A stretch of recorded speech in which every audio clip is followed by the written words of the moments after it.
कर अभी हम जहाँ खड़े हैं वो है एलजेपी का कार्यालय, वही कार्यालय जहाँ पर पशुपति पारस पहले 40 साल से रह रहे थे। लेकिन उस टाइम जब भतीजा को बेदखल कर दिया गया, यानी चिराग पासवान को बेदखल कर दिया गया, उसके बाद चाचा उसमें रह रहे थे। लेकिन अब ऐसी विसंगति बनी कि चिराग पासवान फिर से उस आवास में पहुंच गए हैं, उस कार्यालय में पहुंच गए हैं जहां पर चाचा रहा करते थे। चाचा को बाहर का रास्ता दिखा दिया गया है और भतीजा अब अंदर पहुंच चुके हैं। चिराग अपने पुराने आवास पहुंचे, समर्थकों की ज्यादा भीड़ थी, आंखों में आंसू थे और आंख ढबढबा रहे थे। अपने पुराने आवास जैसे ही पहुंचे, अपनी पुरानी यादें ताजा हो गई, पिता को याद करने लगे। उन्होंने कहा, मैं अपने पिता को यहाँ बहुत मिस कर रहा हूँ। और उन्होंने ये भी कहा कि वो अपने चाचा को भी मिस कर रहे हैं। कुछ ऐसे कारण बने कि चाचा और भतीजा को अलग होना पड़ा। जो कंधे एक साथ चलते थे, एक साथ सत्ता में बैठते थे, वो अलग हो गए। गेट पर पहुंचे तो नारियल फोड़कर उन्होंने गेट में एंट्री ली और गृह प्रवेश किया। उनके साथ राजू तिवारी भी थे और उनके जीजा जी भी साथ थे और तीनों ने नारियल फोड़कर गृह प्रवेश किया। देखिए इस वीडियो को।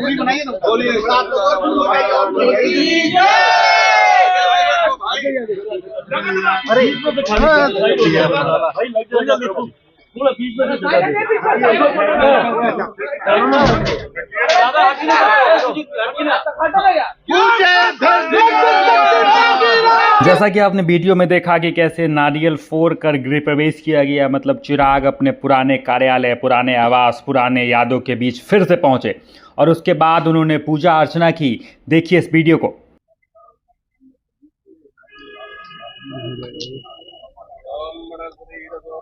गंधारयो गंधोत्तमाग्रय सर्वदेवानां दोषोऽयं रते गृह्यतामः। ॐ मत्रं करणैर्भिर्गृह्णाम देवावतं वैश्वमग्रवीर्ययत्र चित्तिरैरङ्गै गौरवागुं सुन्वीर्यसेमहि देवहितं यदायुः।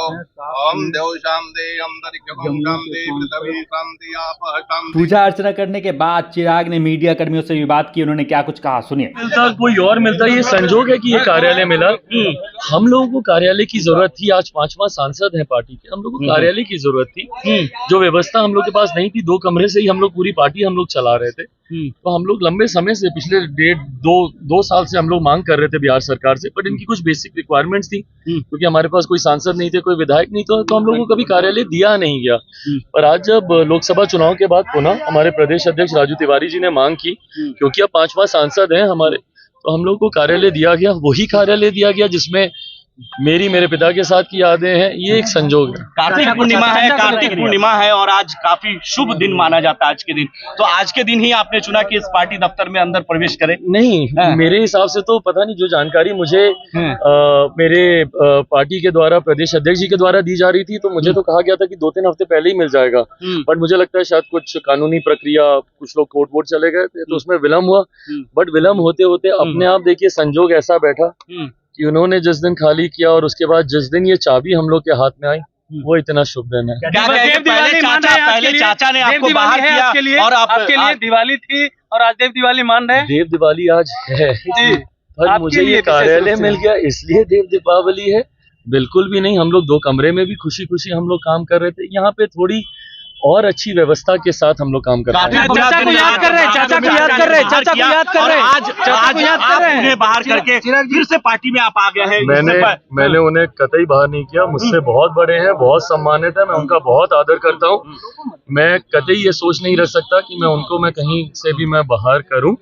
जैसा मैंने कहा, ये एक सामान्य प्रक्रिया का हिस्सा है। कल तक उनके पास 5 सांसद थे, ये कार्यालय उनके पास था। आज मेरे पास 5 सांसद हैं। लगता है कि इस पार्टी को याद करने के लिए चाहते हैं कि चाचा साथ आकर के काम करे पुनः, क्योंकि ये दफ्तर खाली करके बुरा लग रहा है। मैंने कहा है कि मैं कोई नहीं होता इसका फैसला करने वाला। मैं बहुत छोटा हूँ परिवार में, मेरी फुआ है, परिवार के बड़े सदस्य, ये सारे फैसले उनके द्वारा लिए जाते हैं। चिराग का साफ तौर पे कहना था कि चाचा से उनका कोई अनुभव नहीं था, लेकिन चाचा की तरफ से ऐसे कदम उठाए गए जिसके बाद हम दोनों को अलग थलग होना पड़ा। जब वहाँ पहुँचे तो अपने पिता को ही बहुत याद कर रहे थे, अपने पिता को मिस कर रहे थे और वो भावुक भी हो गए थे।